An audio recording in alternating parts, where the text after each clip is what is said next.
There's this quote I've been in love with recently. It's not who you are that holds you back, it's who you think you're not. Hi, I'm Sarah Hussain. I was born and raised in the heart of the British countryside, and for somebody who takes a lot of risks and says yes to pretty much anything, there's two things I've been avoiding for nearly 8 years. Number one, starting a solo YouTube channel, and number two, moving out of the UK. Wow, I cannot believe I'm filming my first YouTube video on a bed in a room. But I was on that swing that you just saw me on. I literally did film this entire video on that swing, and then I've gone to edit it today, literally this morning, and the whole footage is blurry because I'm on the swing, not sat still, swinging like a Muppet. So that was stupid. So here we are, there's your backstory. I haven't even introduced myself, that's the ADHD. Sorry guys. Hello, welcome, marhaba, assalamu alaikum, hola. Welcome to this channel that I am so excited about. The whole point of this channel is to document the move. You clearly know what it's about because you've read the title. I have indeed broken up with Great Britannia, and it's probably the biggest move I have ever made.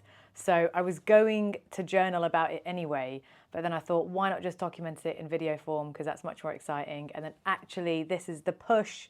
This is that little push that I just needed to start the YouTube channel. As you heard me say at the start, I have been wanting to start a YouTube channel for like the best part of probably 8 years. And I just haven't listened to my own advice. You know, fear, where's the time? Are you going to commit to it? Who's going to watch? Blah, blah, blah. All this happens and then you don't do it. You can expect some hybrid content from this channel. It is going to be about the countries that I'm visiting and like cool stuff to do. But at the same time, I really want to vlog the highs, the lows, the messy parts, you know, the fear, the anxieties, everything associated with this big move. And it's just nice for me to reflect back on. And also, I've been inspired by so many people online, so many people that have no idea who I am, that I've been watching, that have made me want to make this move in the first place and just do so much other stuff. And I just thought, if I just put out what I'm going through and the things that I come across and hurdles I overcome, it might just inspire even one person to make some sort of move that they were apprehensive about. And so if that happens, happy days. So if you haven't already, please do hit the subscribe button. It's somewhere down below. It is completely free. And if you're down there, you might as well just hit the like button too, and you can follow along this journey. I know I keep prolonging this, but just before I get into the reasons why I broke up with England, disclaimer, this disclaimer is necessary before everybody starts getting all hyped up in the comments, you know.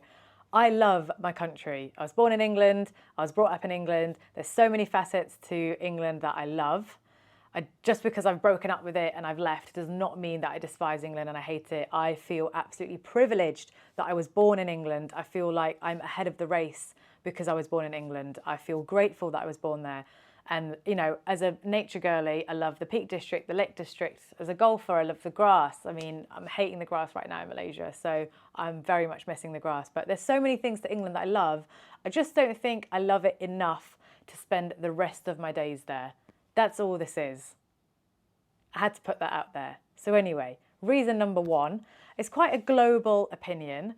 The weather in the UK is not the best for people who want an outdoorsy lifestyle. I said golf, so let's roll with golf. 2024 was the year that I hardly golfed because the weather was so bad. I think we had the most rain in 2024 than we'd ever had in the last decade. And that just happened to be the year that like I was fully remote. So businesses are all online.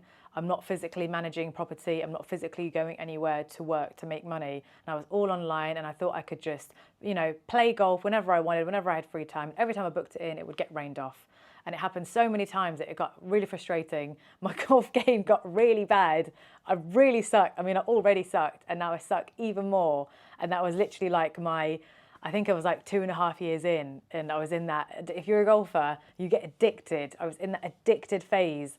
And it just killed me. 2024 killed me. So long and short, the weather in the UK sucks. I'm an outdoorsy person and you just can't have that outdoorsy lifestyle in England. And when you do loads of trips abroad, which I did, I think it's 14 or 15 countries in 2 years. And it took a long time to realize that I don't need to be doing trips. I can actually just leave. But you don't actualize that fact, do you? You're just thinking house, mortgage, car, pets, you know, you're just riding with it. After taking all these trips over the last 2 years, I think it hit me that every time I come home, I want to make another trip abroad.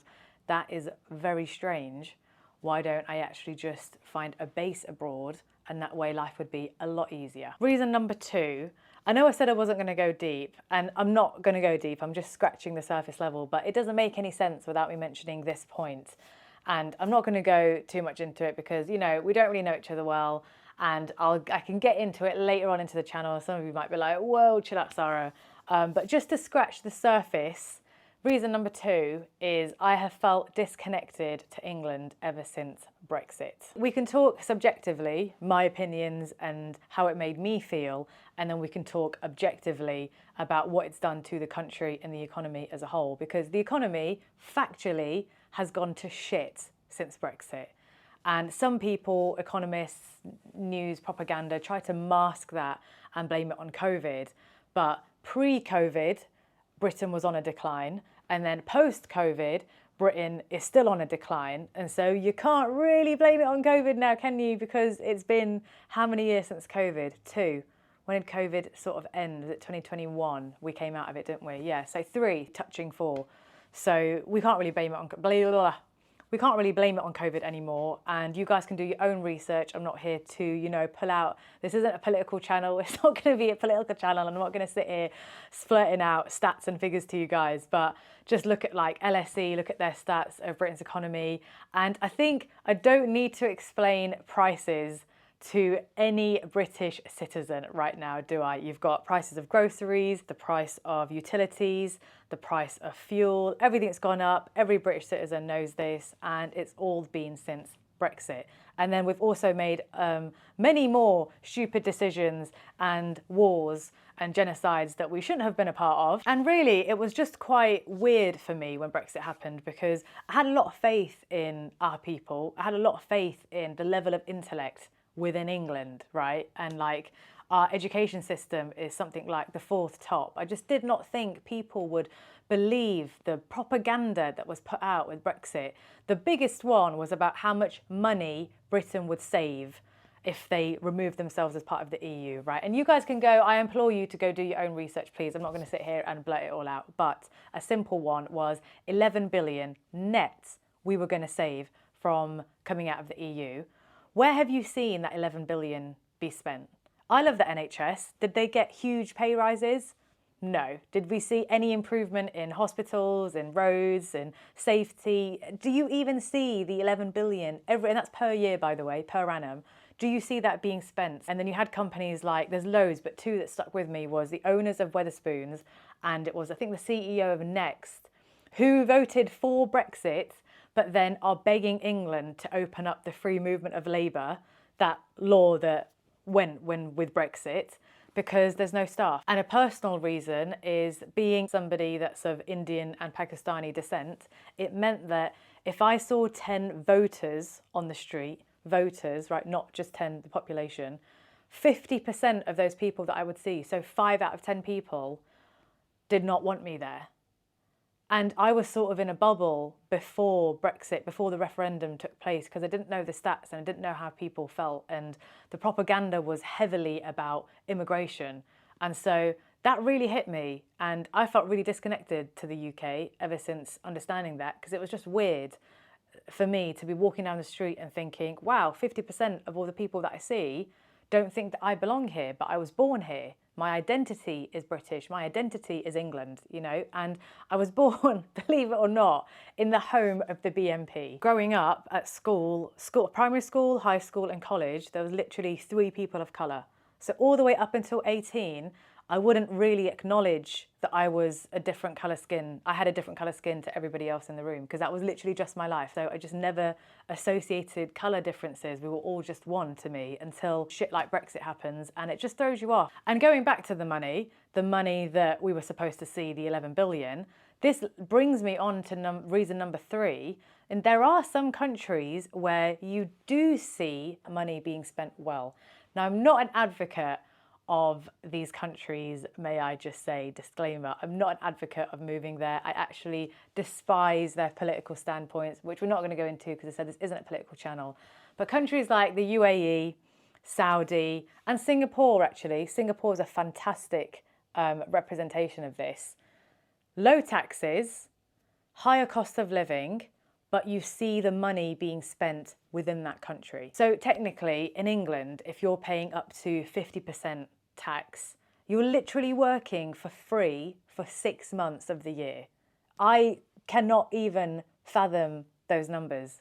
It's so strange that you work your bollocks off for free for 6 months of the year, only for the government to take it, and then you've got government officials spending that money and siphoning that money abroad, and actually some of them even having the cheek to buy properties within the UK, but that money just isn't being spent well, or they're having a party in Downing Street. Who knows? Who knows what they're doing with that money? But the point is, we don't see the 11 billion per annum being suddenly splurged out and spent within the UK since Brexit.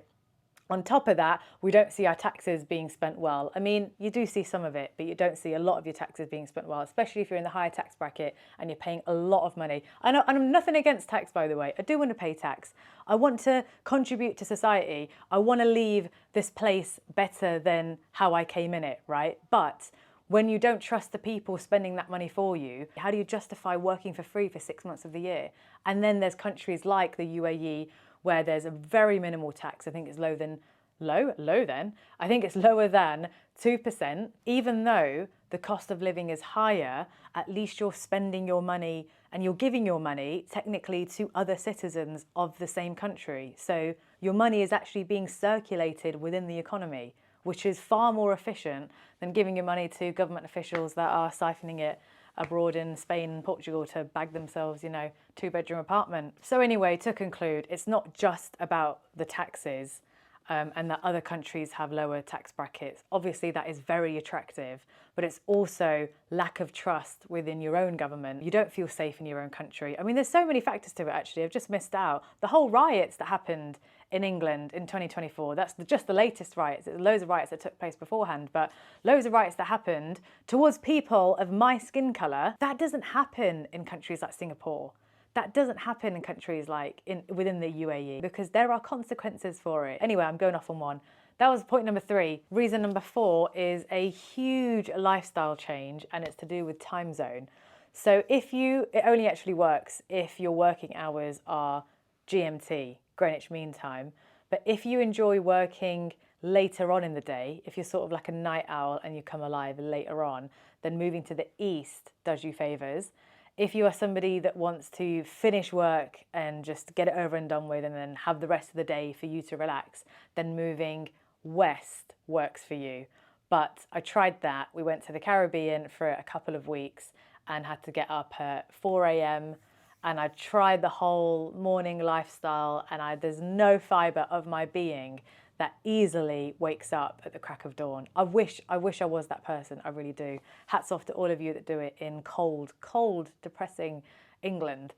But I couldn't do it. I couldn't even do it in sunny Dominican Republic. So I'm just not a morning person at all. Maybe over here in a warmer climate, I will be, if I know that I have all the time in the world to do what I need to do and then I'm working later. Who knows? This is just the start of the journey. Next year, you might see me getting up at the crack of dawn. Moving to the east really works out because my brain runs at like 100 miles per hour, and it's just because there's so much that I want to do in the morning. It could be gym, making a smoothie, doing an hour of reading, personal growth, personal development, going for a run, whatever. There's just so much to do, and then there's like bits from the night before that I want to finish off, and I can't do that. I have like so much brain fog until I get that done, and then I can be creative and relax and work, because work doesn't really feel like work for me because I love doing what I do. And we will get into that later, in another video. I don't want to digress too much in this one. So I like to work later on in the day, and because UK 9 a.m. GMT over here, it depends what country you're in, of course, but in Southeast Asia, you're looking at anywhere between 3 p.m. to 6 p.m. would be the start of my day. That gives me the entire morning to literally have another day. I could go hiking, I could go scuba diving. It just really works out for somebody like me who loves that lifestyle. I've met some people that don't like that. They actually want to get back over to the West because they hate anticipating work. It obviously depends what you do. And if you're not that person and you don't like that lifestyle, it doesn't suit you, then you've got to kind of switch your working hours to match a company or a time zone within Southeast Asia, so you're back onto the normal 9 to 5 clock, right? It's like you have 2 days in one. That's the best way I could put it. You prioritize life, you prioritize all your hobbies and everything to do with you. You have time to work on yourself, you have time to enjoy life. And then when I come home, I love just having a shower, putting my feet up, getting on my laptop, and that is my downtime. Right, reason number 5. This one's a little bit of a controversial one, so I'm going to keep it light, I'm going to keep it fluffy, and maybe revisit it in another video, just in case you guys bite my head off. There's not really a name for it, so I'm just going to blur out what words are in my head. But it's to do with the fact that I think the attitude and the morale in England is quite negative. And I don't feel like I fit in to that negative and depressing sort of morale. God, it sounds so bad, doesn't it? But I'm not painting everybody with the same brush. Every time you're just chatting with people and you see advertisements and you're just looking at the media and everything's to do with, there's a lot of talking about your feelings, talking to therapists and whatnot and communicating. And I'm an advocate for communication, but there's just less doing in the UK. And obviously my heritage, I've said Indian, Pakistani. My culture is very, don't talk about your feelings. Depressed, what's depression? Mood swings, what mood swings? You feeling down? What's that? You know, it's very get up and go. It's very crack on with it, solution orientated. We don't know how to form a queue. There won't be no queues back home, but it is a very like community focused culture. And every time I fly over to the East, even if it's just a holiday, I feel more alive in those countries. Personally, I just feel like I thrive in that sort of culture because that resonates with my personality. Whereas every time I return back to England, everything's just always the same. It feels quite stagnant. And I feel like people are in this bubble, in this weird, privileged bubble. That's what I'm going to call it. It's a weird, privileged bubble. And there's like an undertone of ungratefulness. That's how I can summarize reason number 5. Anyway, that was all this was going to be, by the way, just 5 reasons. Again, they're in no order of importance. Sorry about that last one. That's quite a negative note to leave it on, isn't it? But if you have made it this far, thank you so much. It is literally video number 1. So please don't forget to hit the subscribe button. It's down below. And more importantly, if you agree or disagree to any of the reasons that I've said, let me know in the comments. I'm all up for engaging, whether it's tips, advice, or things to do about Britain. I will leave it there for now, guys. I'll let that just marinate with you. Wherever you are in the world, be wild, be safe, and I will see you in the next one.